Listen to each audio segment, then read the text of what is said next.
So hopefully things will run smoothly now. The TA, Darwen, had his office hours yesterday. I think we're going to stick to 1:30 to 3:30 as his primary office hours, as stated on the website. But if you can't make it at that time, then you can contact him. He's mostly available on Tuesdays, so it should be possible to get for him to arrange a different time. He's not a tremendously early riser, so if you try and meet him at 8, then that might be hard. But 8 in the morning.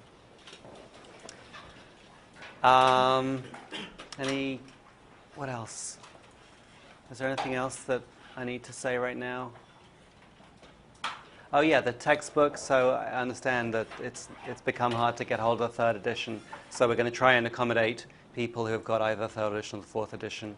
So the second problem set is now up on the website. The questions are again taken from the 3rd edition, but I've scanned them in so that if you don't have access to the 3rd edition, you can still see the questions.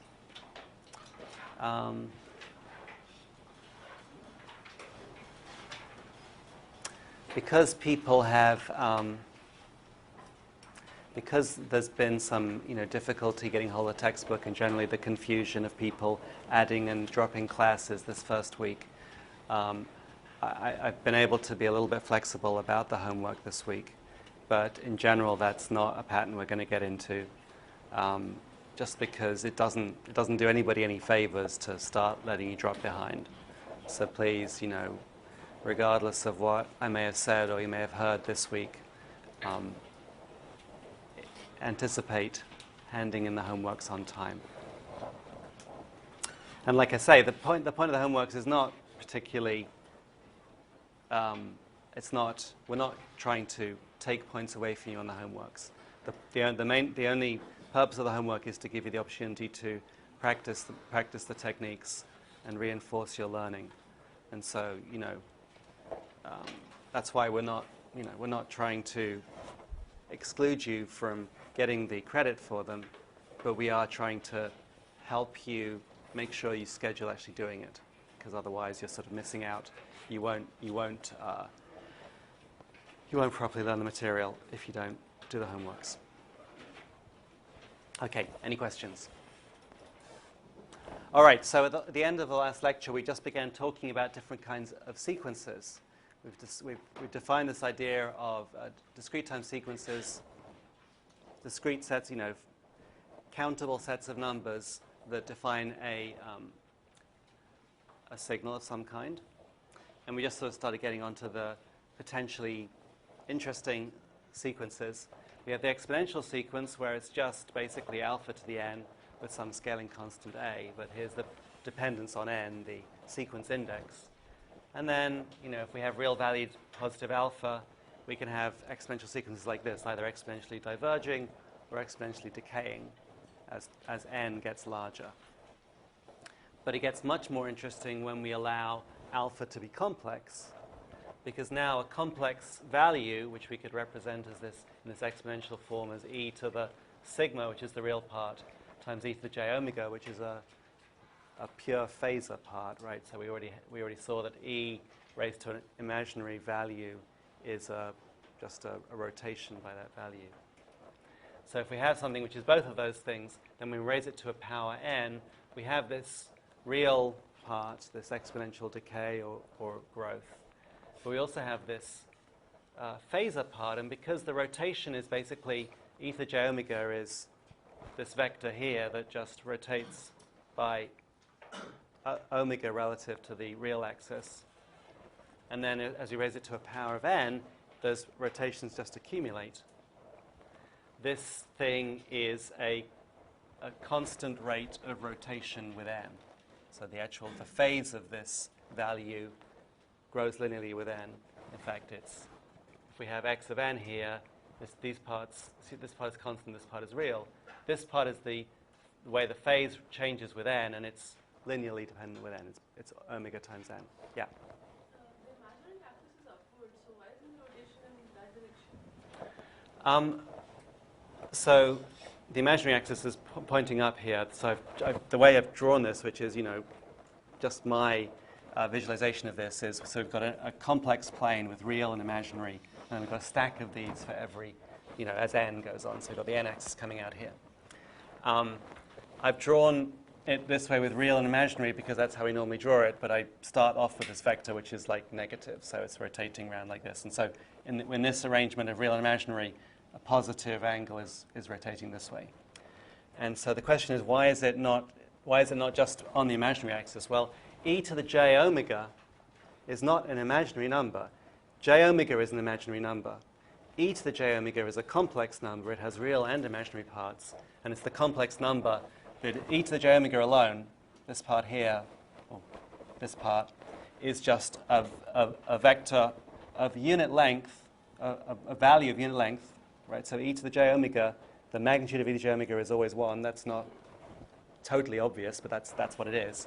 So it's a unit length complex number, but its angle its phase is omega. That's what it is. So e to the j omega is something out here with length 1 and angle omega.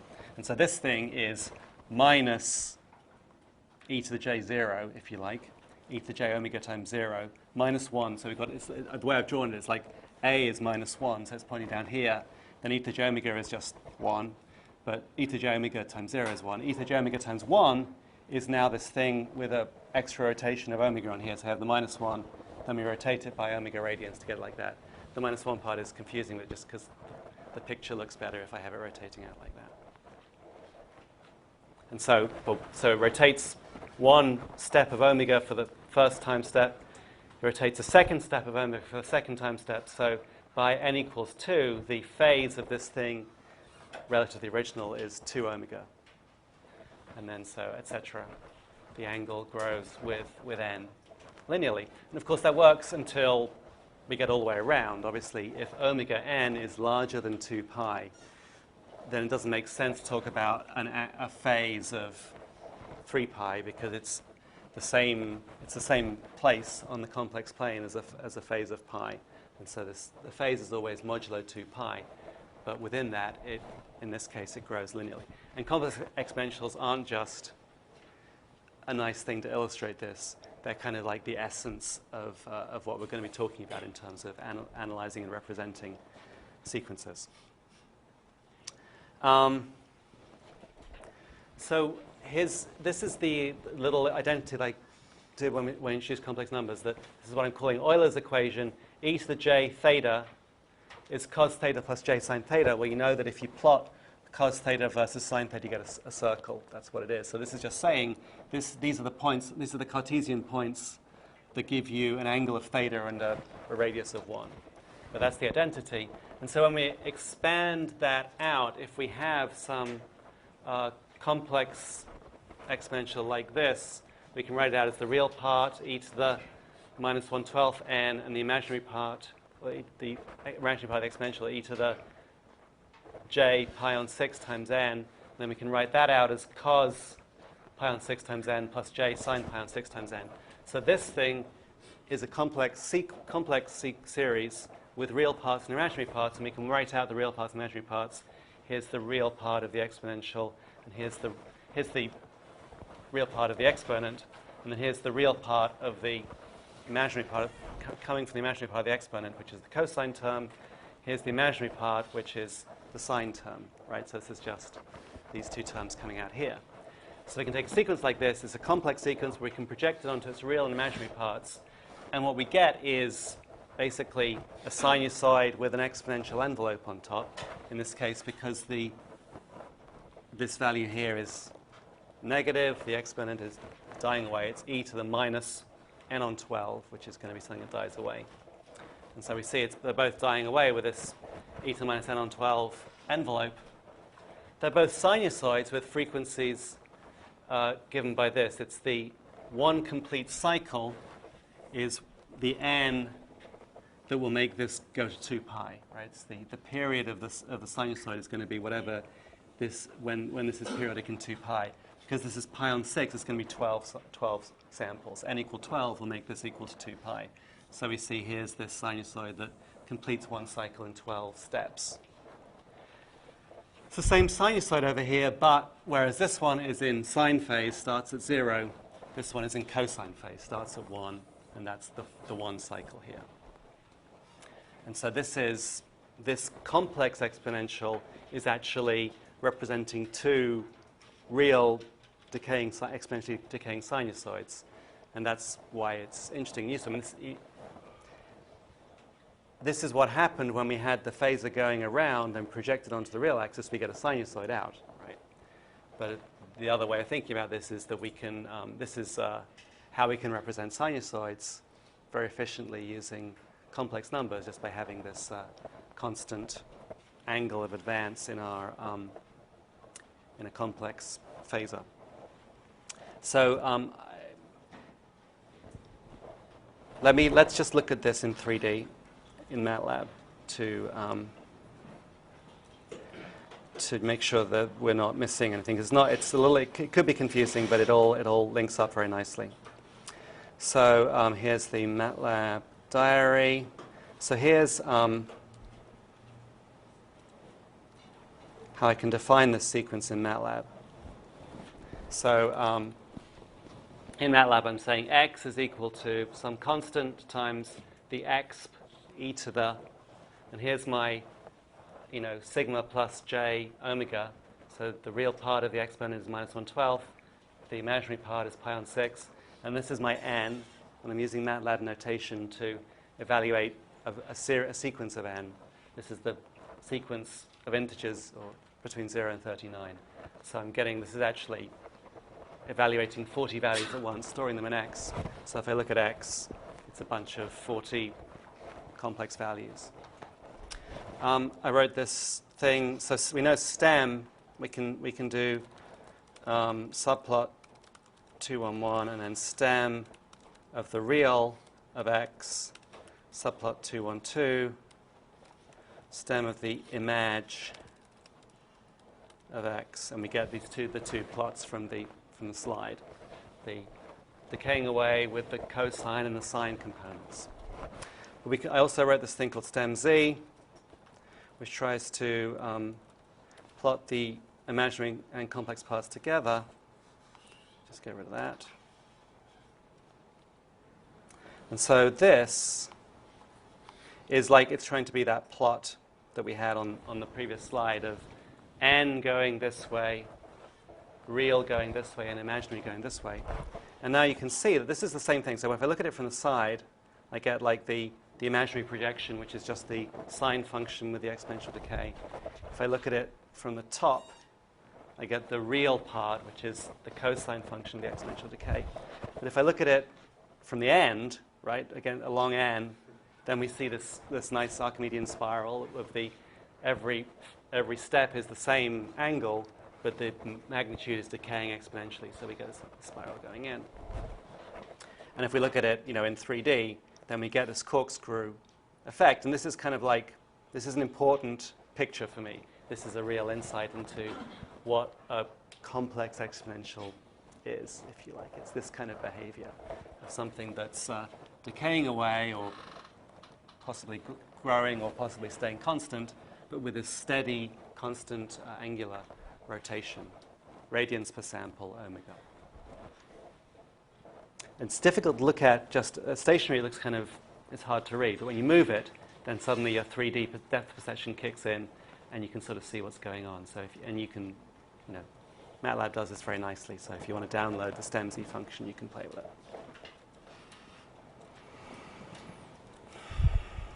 Oh, there we go. Come back. What?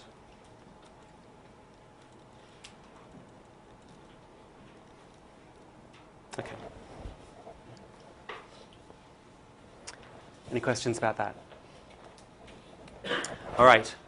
So, so that we saw there how an exponential leads to these sinusoids, and if the real part of the exponent, the envelope, had been 0, then it wouldn't have been a decaying sinusoid. It would have been a constant amplitude sinusoid.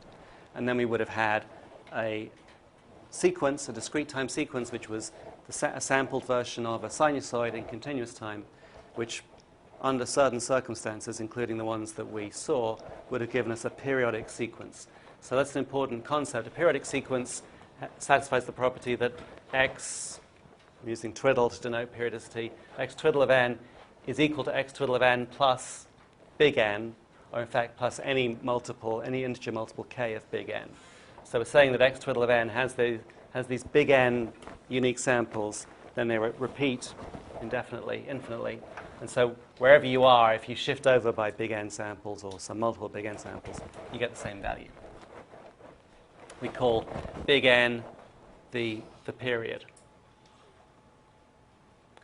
Of course, if this is true for a particular value of big N, it's also true for 2 big N. So there's some ambiguity in this definition.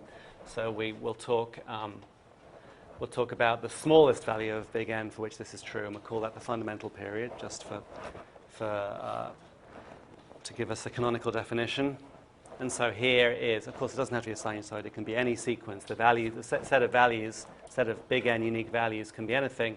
And so here they are as like set of values here, but there are 1, 2, 3, 4, 5, 6, 7 unique values, and then they just repeat. So this is a period 7, a periodic sequence with fundamental period 7.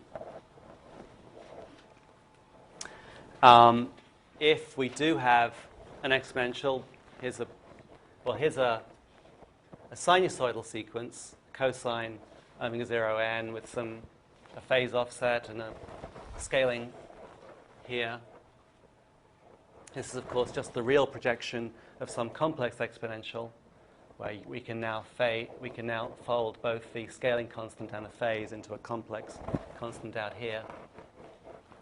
So these things are going to be, these things, they don't have any exponential envelope variation. The only variation with n is in the phase here.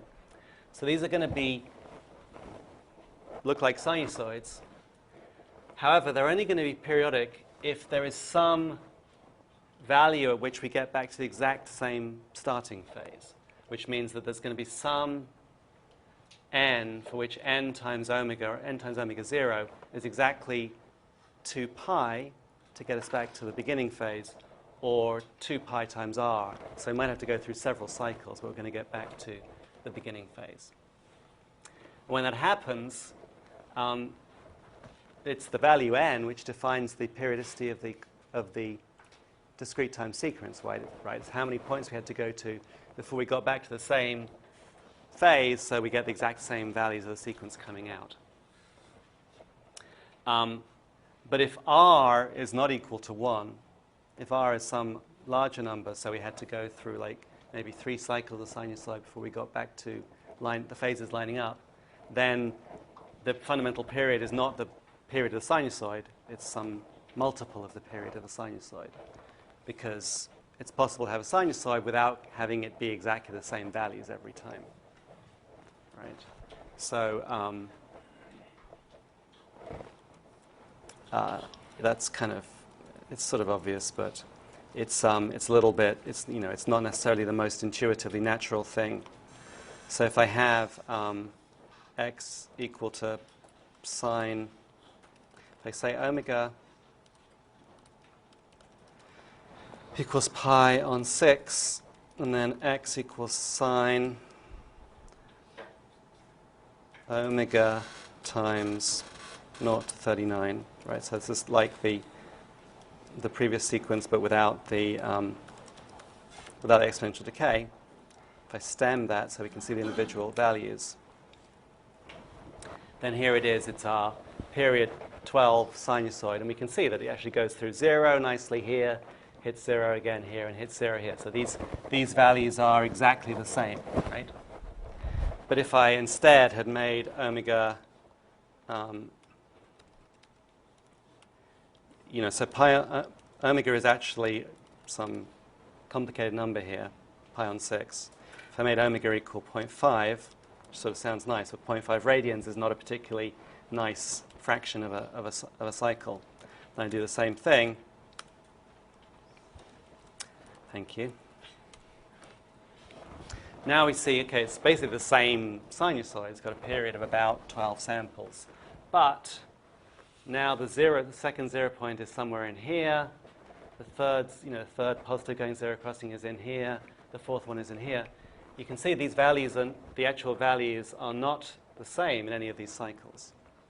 And there may be some value of R where it sort of almost lines up, but actually you're not guaranteed that at all, right? If omega is irrational, or if omega on 2 pi is irrational, then there's no number you can multiply it by to get some multiple of 2 pi coming out. And so in general, actually a sampled real continuous time sinusoid will not give a truly periodic sequence. It's only if you happen to choose a nice rational subdivision of 2 pi as your frequency that it works. Not of huge practical impact, although this is interesting when we take the fast Fourier transform of these. There are things that happen nicely for the frequencies that line up exactly right, the DFT. And the other ones we get these sort of side lobes, which we'll see much later. But just to make the point that there's a difference between periodicity in continuous time and periodic sequences. Questions?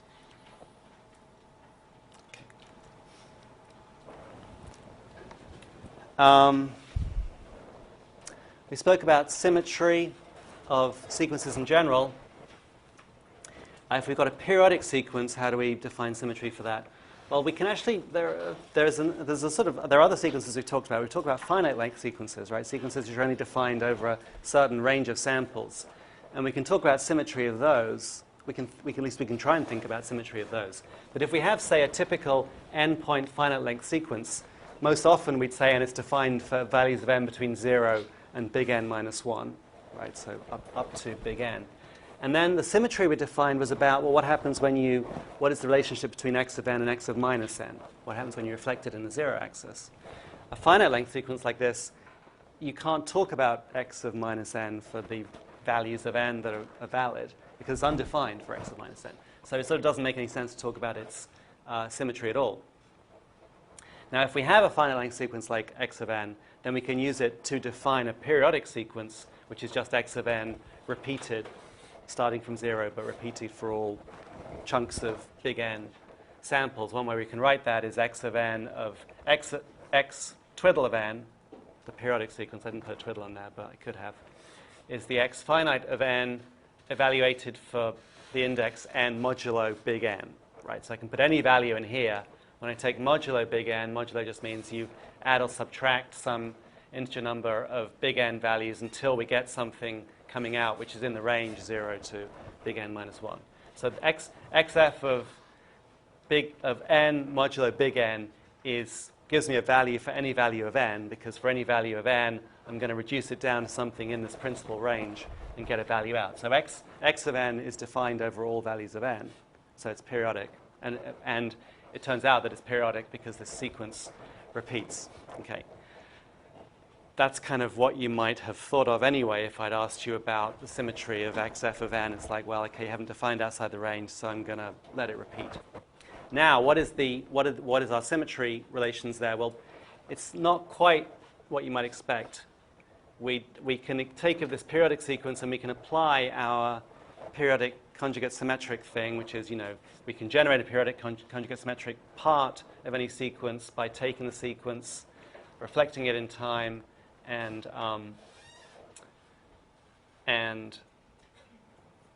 conjugating it. Here I'm talking about the values for little n between 1 and n, so I don't have to worry about the modulo operator here. But here, because I'm going to get some negative values, I want to put the modulo operator in. And so I get a relationship here that the periodic conjugate symmetric part of this periodic sequence comes from, what looks like the periodic conjugate symmetric operation, taking x of f and adding x star of f of minus n. But then I have to offset it by n, and also this only holds for for n 1 to n. Because if I try and do this for little n equal to 0, then I try to add on xf conjugate of big N, which is undefined. So for x of 0, it's just the periodic conjugate symmetric part is just x of 0 without having to add anything. Yeah? So why do you not care about the modulo in the real part of Here, because I want to be able to write xf here, right? So it doesn't matter here, right? I could have done without it here because that's well defined. But it's true that x, is that true? That x of something is the same if I modulo it with n or not. Yeah, that's true because it's periodic. So it's like this is x star of minus n, which is going to be x star of minus n modulo n, which is going to be xf star of big N minus n. That's just I just skipped a couple of steps. But the point is that the negative becomes n minus n because that's going to be this thing that the modulo operator gives us to keep the values within it. But all that's again, the math is not tremendously smooth.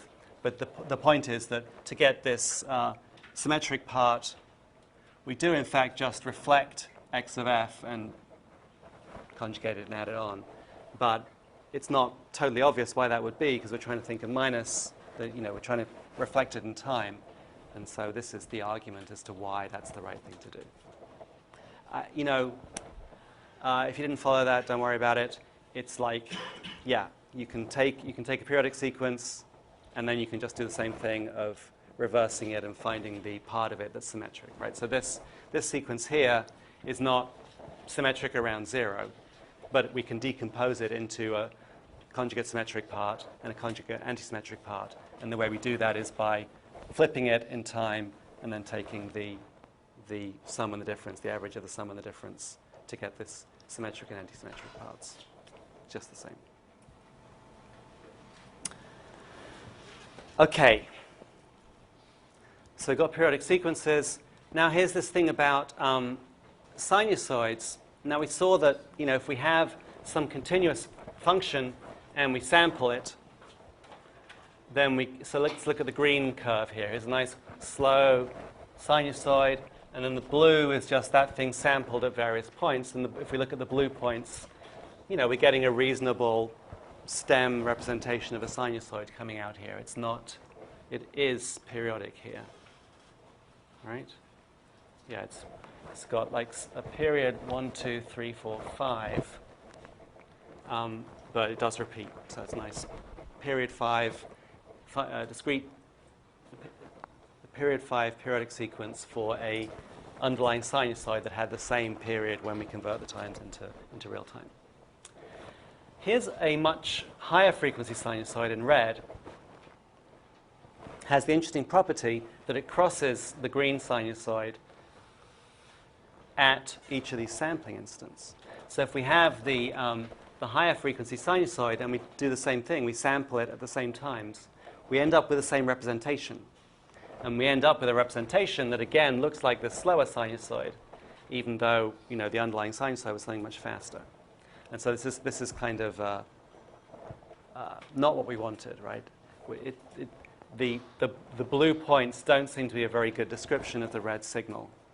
And that's because the blue points the sampling rate is too low. The spacing between them is so large that we don't have the density to represent those rapid fluctuations in the red sinusoid. So this is like the essential problem with discrete time, that if you're sampling it on some grid and you have a signal which varies much more rapidly compared to that grid, then you've got no way to represent it. You're going to lose information.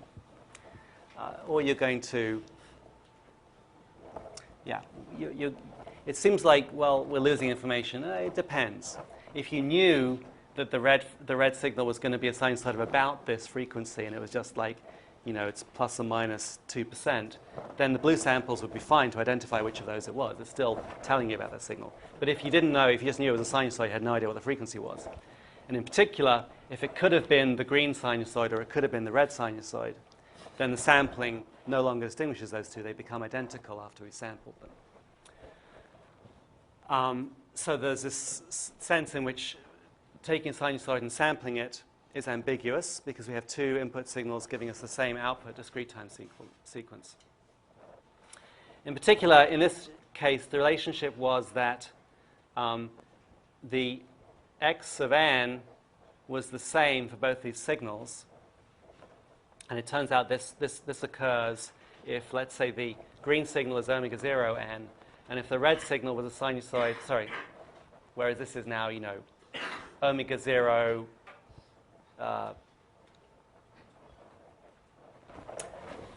if this was a time index, right? So it's like that's whatever we need to do to convert our real time into an actual index. Although we only evaluate this at integer n, but there's an underlying sinusoid which could fill in the points in between.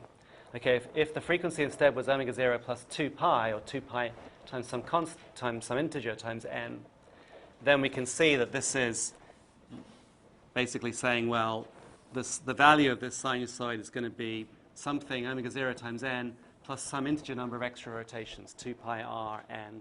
Both r and n are integers. So it's going to be just the same value over again.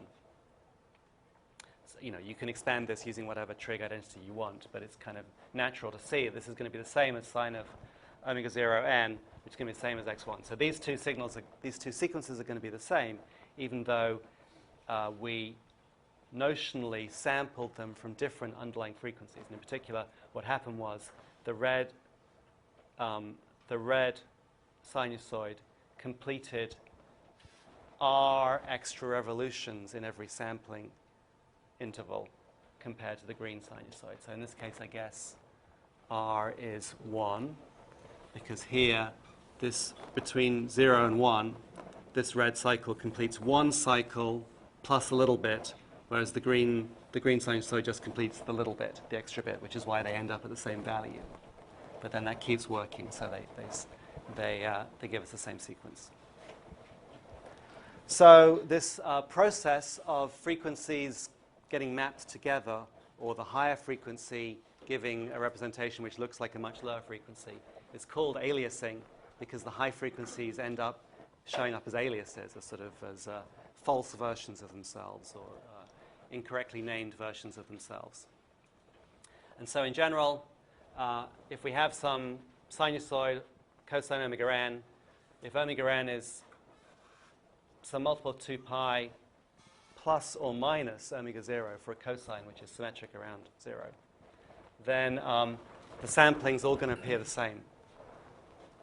And so this is the essence of aliasing.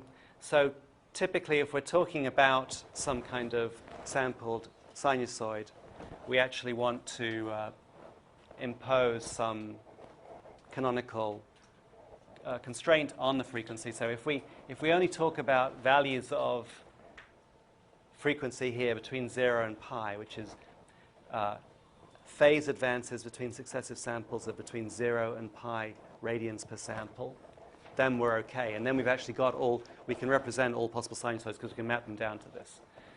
The interpretation of negative frequencies is, there are other ways you can handle negative frequencies. But in general, we might want to talk about negative frequencies as well. So maybe we want omega between minus pi and pi. But once we've got minus pi to pi covered, so we've got a full 2 pi range, then that's all the frequencies we can sensibly distinguish in a sampled domain.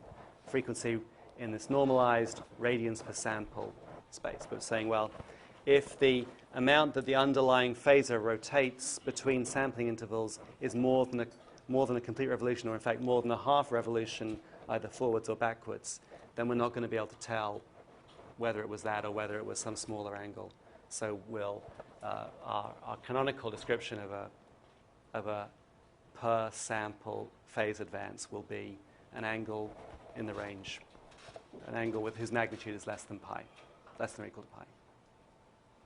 Okay, again, I feel like I kind of made that sound more complicated than it is, but that's kind of, it's a very important problem. It's the thing that makes discrete time processing, discrete time Fourier analysis complicated, because we do have this range of frequencies that we can't handle given a particular sampling rate. Any questions? Yeah? Can you explain those two n-values one more time? It's got to be between 0 and pi. Yeah, why has it got to be between 0 and pi? So if it's larger than pi,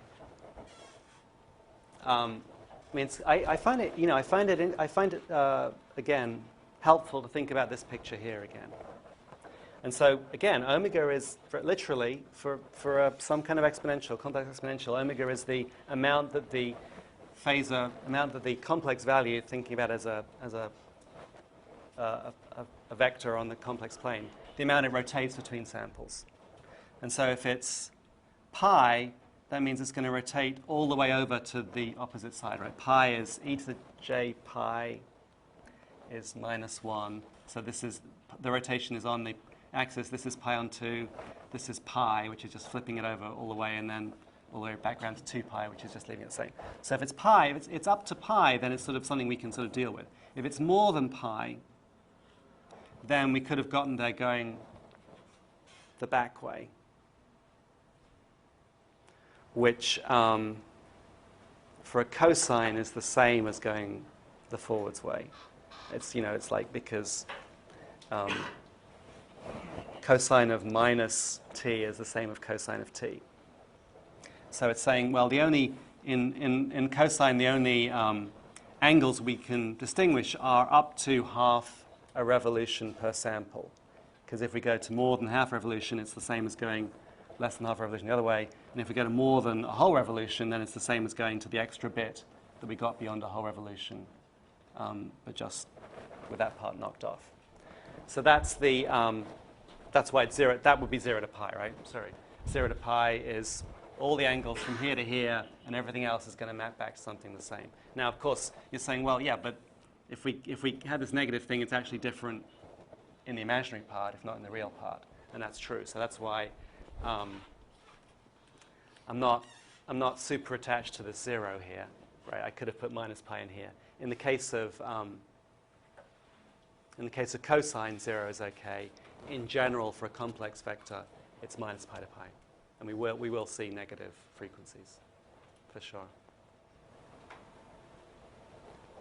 Okay.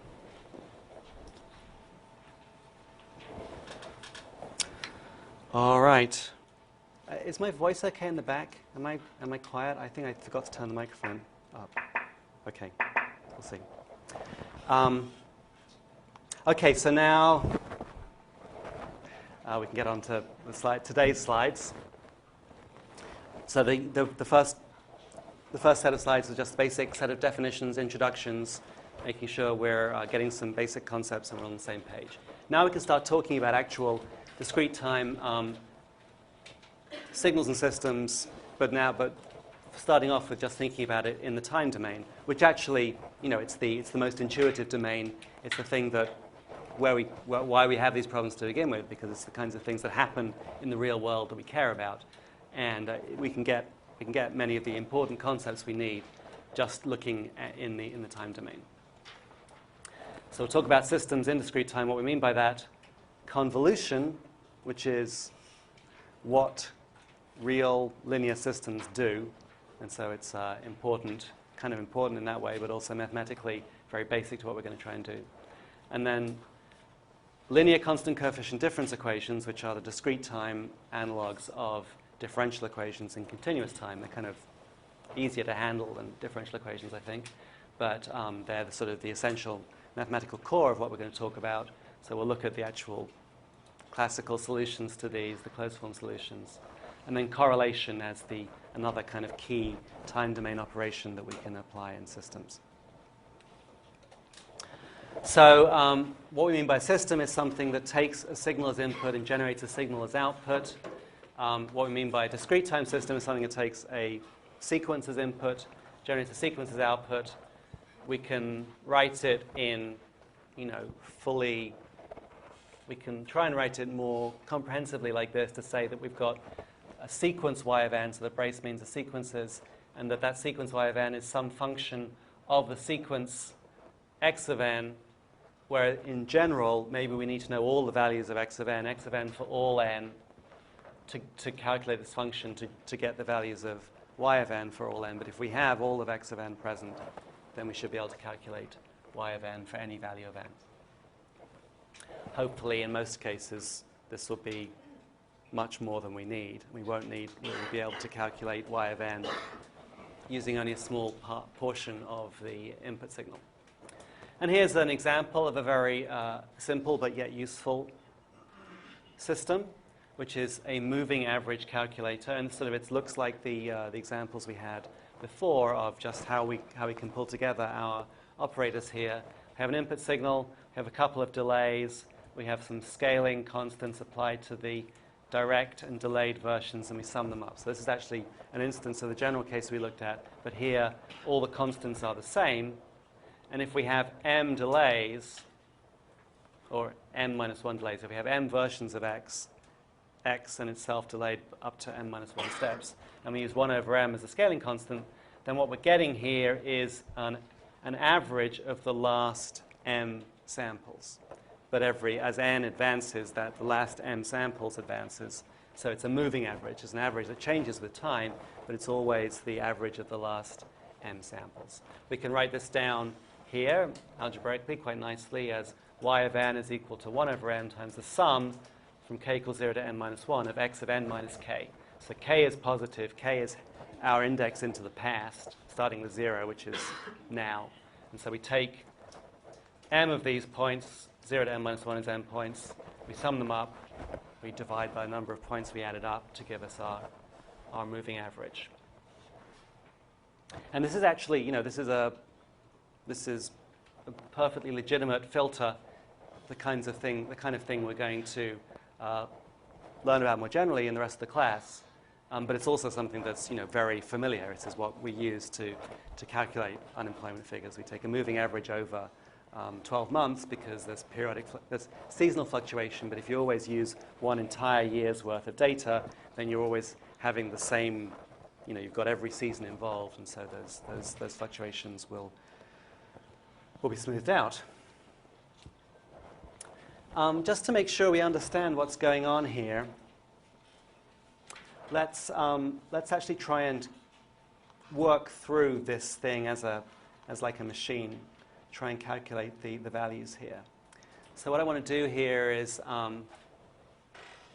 here's our moving average calculator. Here's just a set of it's like we had oscilloscopes attached to each of the points. So I'm going to specify what x of n, and this is the x of n is. This is the input. But now let's figure out what, I've got a couple of probes in here.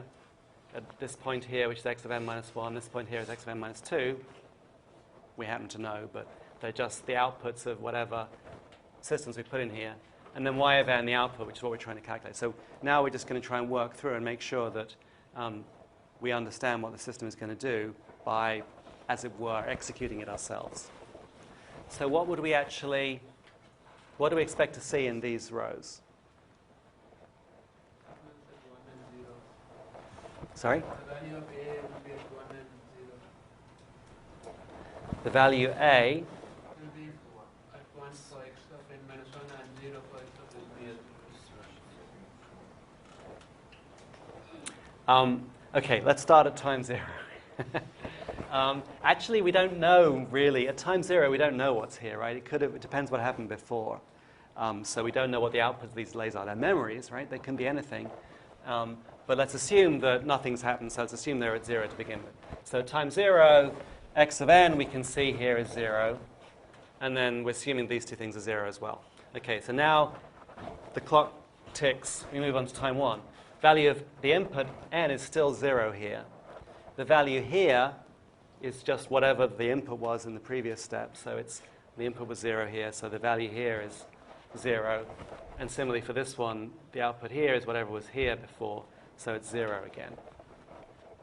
At time 2, we have the same thing. Now, at time 2, the input has gone to A, but the output here is what this was at the previous point, which is 0.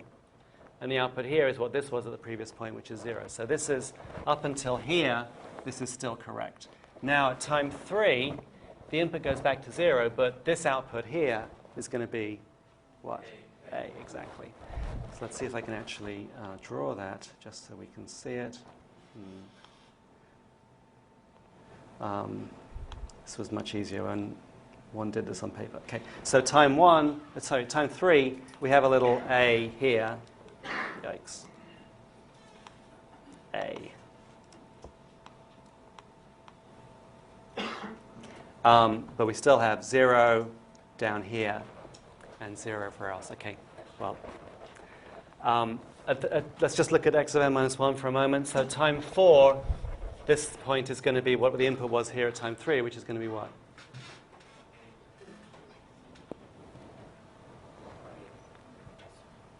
The input at time 3 was 0, so the output here goes back to 0, and so it's 0 from then on. What's happening on this line? Right, at time 4 it's going to be equal to A, because this line is this line delayed by one sample, so it does everything but one sample over. So I can cut and paste and then move them down like that. Okay, but then after this one little blip, it goes back to 0 and stays there. And so this is kind of like the sequence thinking. That here I can think of x of n as this thing that takes on values at every value of n, but I can think of it as this entire sequence, which I can plot nicely and I can look at. And then x of n going through a one-step delay, well, the one-step delay is just taking the entire time axis and moving it down one. So we can take this entire picture, shift it over by 1 point, we get the same thing. And the second delay is taking this thing and shifting over by one sample and getting the same thing. Or we could think of this as a two-step delay, which is this thing shifted down by 2 samples. Okay, so it's sort of, that's the slightly higher level way of thinking about it. Okay, now we've got x of n minus 1, x of n minus 2 at every time. We're saying, well, what happens at y is we take all of those things, we sum them, scale them by 1 over m and sum them up. Or we sum them up and scale them by 1 over m. That's not what I've drawn, but it would give us the same answer. So then we just take this by column here. So we take these 3 values, they're all 0. The output's going to be 0. We take these 3 values, they're all 0. The output's going to be 0. We take these 3 values, one of them is A, the other 2 are 0, so the output's going to be A over m, yeah. A over 3 in this case. I don't know if I can draw that. Come on. Oh, man. Paste. So it's starting at point 2 here. So this wants to be A on 3, so we want to make it a little bit shorter. A on m. Either way. And then for these next 2 points, it's 0, A, 0, and 0, 0, A, and then 0, 0, 0. So we get the same value, same little blip 3 times in a row. Like this, and then 0 coming out. So that picture didn't work out particularly great. But now this is the output of our moving average smoother, right? We had a single point coming in, and the output was m successive points, because basically we averaged that single blip over a longer period, and so it appeared in this nice little rectangularized blob, which is, what a moving average wants to do for you. It tells you when and where it is. The point of doing this, partly it's so we remember what a moving average does. Partly it's to cement this idea that what we're talking about is not some kind of abstraction, but it's something, for me, it really helps think about this as something you could actually build and put together, and you could run and you could look at, and it would do something. And there's no mystery about how these values come out. It's just a question of methodically stepping through and seeing what comes out. Okay.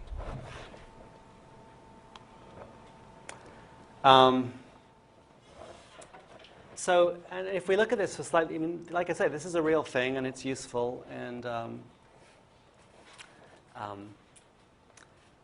it does, it has this nice property of, if there's fluctuations in a signal, then if you take an average over a longer chunk of it, then you can get rid of some of the fluctuations. So if you have some maybe some underlying informative signal to which some noise has been added, and we can think of this noise as, say, zero mean white noise, just some random Gaussian distribution, then this might be the underlying trend that we're interested in. Here's the noise signal that got added in. So what we actually observe is this red signal like this, which is, you can see it's following the trend, but it's got these nasty values. If this was the unemployment rate and we were trying to decide if it was decreasing or not, up here it'd be like, oh my goodness, this month it went up by 0.5%, looks pretty bad. But it's just because there's this measurement noise which is messing us up. And so if we have a moving average filter like this, here is the output of the moving average, which now is a much closer approximation. Doesn't have these big jags so much. Got a little bit of distortion, but it's basically following the trend. Do you notice anything else about the over here, the output of the moving average smoother? Yeah. Slightly time delayed. Very nice. Thank you. So yeah, you can see that as this is rising, this thing is rising behind it, right? It takes a little bit of time before it catches up. And it's the same on the downward slope, although it's less clear. And that's exactly the same as we saw in our example here, that here the input pulse happened at time 2, and the output pulse kind of blurred that between times 2 and 4. So if you had to if you looked at this and you had to say where the output pulse was, the center of gravity would be about 3. Right? So there is this delay you incur, and of course that's true in economic statistics as well, that they tend to take a while before they'll stabilize. And that's kind of a very true lesson about causal processing, that it's difficult to do anything without some kind of delay involved, because that's kind of what happens. Not just the processing delay, but just this actual intrinsic delay in how you're doing your measurement. Okay, here's another simple system. It's just the same kind of pieces, delays, summation. This one doesn't even involve a scaling constant, but it does have one twist, which is that before we were able to draw this with all the signal flow going in the same direction, this one now has feedback, has a signal that's going in the opposite direction to the relevant flow, and there's no way we could draw it that didn't have that. So, and this thing, what it's doing, right, is the signal comes in, basically it goes straight out, but then we have the memory looking at the previous output, and then whatever the previous output was, we feed back and we add it to the next input. And then the output is the new input plus the previous output, and that's what we store, and then we add it in. And so this thing accumulates all the input. It never forgets anything. You lose the ability to distinguish when something arrived, but you know the sum total of what's arrived. So we could describe that process of accumulating everything as just saying the output y of n is the sum from the beginning of time, from L equals negative infinity through to time n of x of L, right? So it's like all the things that x has done up until this time we're looking at point time n. We can break this summation into x of L for all of time up to time n minus 1 plus the new value x of n, right? So this is just taking the last term off the summation.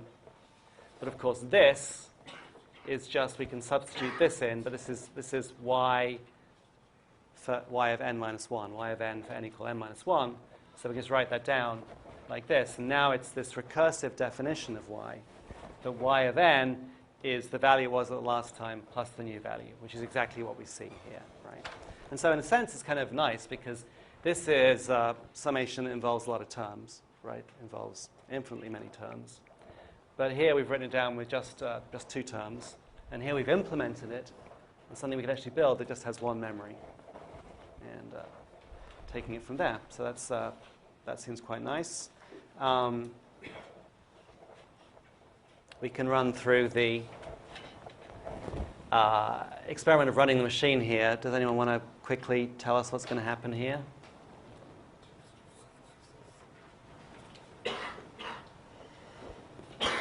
We've got this x of n coming in. It's 0, so the output we assume is 0. at time 2,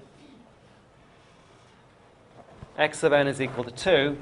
This 2 comes in here, it goes straight through, comes out. So y of n is actually equal to a here. Y of n minus 1 is the delayed version of this. So we take this thing, and we take this, and we shift it over by 1 sample. We get this 1 coming out here. But then y of n is just, the next y of n is y of n plus y of n minus 1. So now this a shows up here, propagates here, shows up here, propagates here.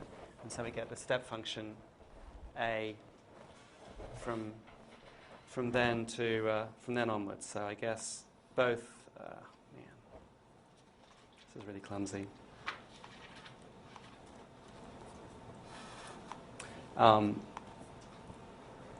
So y of n starts having an output at that time, but then that immediately shows up here, and then they just stay there forever, feeding back in a loop like this. Sorry, that's not prettier, but you get the idea. And so that's, we put an impulse in and we get a step function out.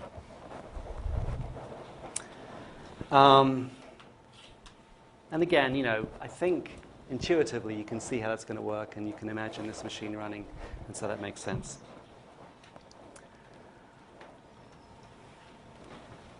Any questions about that? Okay, so now we've got the idea. We've got the idea of discrete time sequences. We've got some very simple instances of discrete time systems, although the moving average filter is not useless. It's something that has real practical benefit, and so we've already got something we might want to use. Yeah. Can you explain why in the estimation you start from negative infinity? Yeah, why did I start from negative infinity? I didn't have to. I could have started from anywhere, but then I have to choose somewhere to start from. And I guess the good choices are either negative infinity or 0. And negative infinity sounds more impressive. But not quite so flippantly. There is an issue of where you define the start of time, right? And if you define the start of time at 0, which we very often do, we very often talk about systems. Okay, we're going to think about, we come along at some point, we start it off and see what happens. It's always well, what about minus 1, n equal minus 1? So here I can say, this thing has been running since forever, but I'm going to tell you what happened at some point. So I'm going to say, imagine it was running forever, but by time 0, the output y of n was 0. And it doesn't make any difference, but it's if this thing existed and it was sitting somewhere on a bench and it just been running, then it's it's been accumulating something since forever. There's no natural time 0, right? Time 0 is just okay, we're going to arbitrarily say that time 0 is now. And so it's well, okay, but you can think about it. Well, it was sitting there from before, and that was time back to negative infinity. Negative time is kind of, it's easier to think about, well, it's, we're talking about some arbitrary early starting point, and it doesn't matter when it was, so it might as well have been negative infinity. Sometimes when we talk about complex exponentials, particularly, decaying exponentials, then that's a big problem. We want to have this signal that's nice decaying exponential, all the values are bounded and finite. As you start looking backwards in time, it's no, if it's decaying like this, then 100 steps before n equal minus 100, it was super big. So we we try and avoid that by saying, well, it's a decaying exponential, but we're going to multiply it by a step function, so all the values for negative time are 0 as well. But it's fair to note that there's a mathematical issue there. Okay, so we now need to come up with some more definitions of systems now, and these are the critical definitions. So the first one is linearity. And so a linear system, which of course is a term that we're very familiar with, what that actually means is that it, one of the ways of describing it is that it obeys superposition, which means that if I have a system, I put a signal in, I get a signal out. If I put a different signal in, and get a different signal out. I mean, in general, if I put a different signal in, I'm going to get something else out. The superposition idea is if I sum those two different signals, input signals together, and put the sum of them both in, then the output is going to be the sum of the two outputs I saw. Right? So it's like you can take these two experiments, when you put one signal in and got something out, put a different signal in and got something out, and you can superpose them, which means adding up all the inputs, adding up all the outputs, and it's still valid. It's still what the system would have done. If that's true, and if that's true for all possible signals, then we say the system is linear. Technically, it's not only summing the signals together, but also scaling them. If you scale the signal by a certain factor, then the output gets scaled by the same factor. And in fact, if you have two inputs, x1 and x2, that individually give you two outputs, y1 plus y2, then if we compose a new input, which is some scalar constant alpha times x1 plus some scalar constant beta times x2, then the output of that in particular input is going to be alpha times the output from x1 alone plus beta times the output from y2, from x2 alone, which is y2. And this has to be true for all input signals and for all scalar constants. But, you know, it's rare that it would only work for some of them. So here is, and so, you know, sometimes it's not totally obvious whether a system is going to be linear or not. And so we might want to actually prove it algebraically. So here's our accumulator system. Here's another good reason why maybe I used minus infinity, because I'm not sure if this would work. It allows me to not deal with initial conditions. Here's our accumulator. So it's defined this way. Y of n is the sum from as far back in time as I can go to now of x. And then here's my linearity test. If I put in a signal which is a linear combination of two other signals, what do I get as output? And so here, well, I've defined it up here. So if x is this thing, I can just substitute this thing in for x. So it's the n's become the l's because it's x of l. So it's alpha times x1 of l plus beta times x2 of l, sum over these values for l. And then I can rearrange my summations here. So I can break it into two summations. And I can take these factors out of the summations. So I get alpha times sum x1 of l plus beta times sum x2 of l. The limits on these summations have stayed the same, right? There's nothing that's changed these. I didn't bother to write them in just to save space. And this, of course, I can see is just the output of this y1 of n. It's the output of this accumulator system if I put x1 in. And same for x2 here. So this does, I can rearrange this to be just alpha times y1 of n plus beta times y2 of n, which is what I want for linearity. So yes, the system is linear. And you know, it's not a real shocker here, but it is maybe a little bit, because we've got this infinite sum, it's a little bit tricky to think about completely off the top of your head. So it's nice to be able to prove mathematically that the linearity does hold. Here's another perfectly good system, something that actually comes in the research literature called the Tiga energy operator. It's kind of an interesting function. It takes a signal, it takes the square of the signal, then subtracts the product of the two adjacent values, so the time minus 1, time plus 1.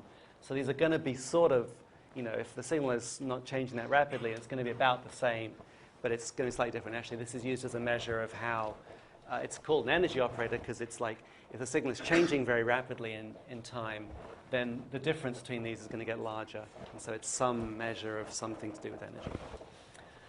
So, I mean, it doesn't matter. It's just some function of y of n defined in terms of x of n. So we can try and do, and of course, it's got a squared function, which from our previous experience is normally a red flag for linearity, but let's just see what happens.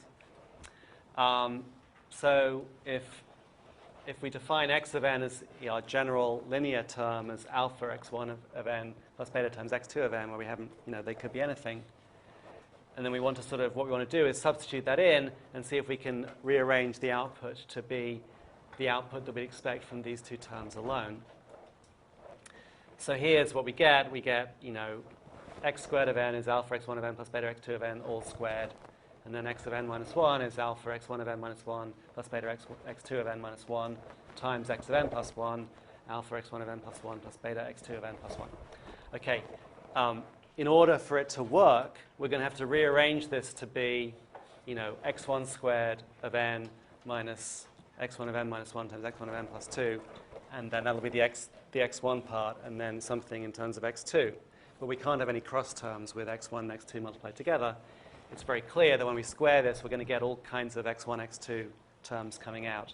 We're not going to be able to rearrange it to this. I didn't bother to try, but you can see it's not going to, hopefully you can see it's not going to play out. And so this system is not linear. If you put in one signal, you get something grayed out. You can put in two signals, you get something out. It just isn't the sum of what you would have gotten if you put in those two signals individually. That's fine. This is a useful system. Unfortunately, because it's not linear, it means a lot of the tools we're going to develop can't be used to analyze it. Here's another interesting example of nonlinearity, and this one is less self-evident. This is basically our accumulator, but with some initial condition, with some offset. So y of n is sum of all of x of L up to n, but it's also got a c in there, which could be some initial condition or something. And so, we can go through the whole thing again. Y1 of n is going to be c plus sum of x1 of L up to n.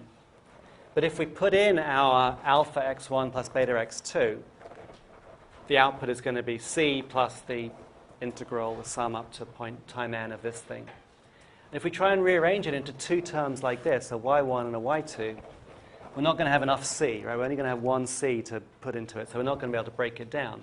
So we're not actually going to be able to make it. And so it turns out that having even just a constant offset onto an otherwise linear system gives you something that's nonlinear, because the constant offset is not going to respect this superposition thing, right? It's not going to superpose. And so, there are systems which don't have the obvious red flags for nonlinearity, but are still not linear, unless, of course, c equals 0, in which case it does work out nicely. Okay, so the other key property that we care about is shift invariance, or if the axis is time invariance. And the property here is that shifting the axis, which is basically using a different definition of time zero, doesn't change things in any profound way. And so it's this idea that, when we're talking about these systems, we choose a time zero just to have some reference point, but the properties of the system don't depend on a choice of zero. And so the formal test for this is that if we have an input and an output, then if we have a new input, which is some shifted version of the output, and remember this, a negative offset in here is actually a delay. So this is x of n would be x1 delayed by n0 samples. Everything that happened in x1 would happen in x n0 samples later. Just check that. We're saying that x of 0 will be equal to x of 1 at, x of n0. So x is some sequence. At time n0, x will be equal to x1 at time 0, right? Because this thing, if n is equal to n0, then this thing will evaluate to 0. So here, the output at time n0 is what the input was at time 0. So everything's been delayed by n0 samples. That's why the subtraction gives you a delay here. Okay, so we say if we have an input and output, if we delay the input, of course, n0 could be negative, but let's say we delay the input, then we want the output to be delayed by the same amount.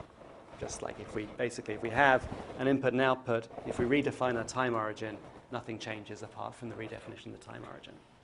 And it's just saying that the process doesn't depend on the actual value of n, doesn't depend on somehow where you define your time origin. A sort of a simple we've seen a counterexample of this already, which is the sampling rate change operators, like upsampling. Y of n is equal to x of n plus L, x of n divided by L when n is a multiple of L and 0 otherwise.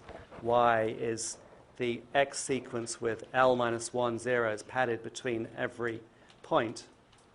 Well, if we delay this by n0 samples in x's time axis, then what we actually end up with is delaying this by L times N0 samples in Y's axis, because every single sample in the X time base gets expanded out to L samples in the Y time base.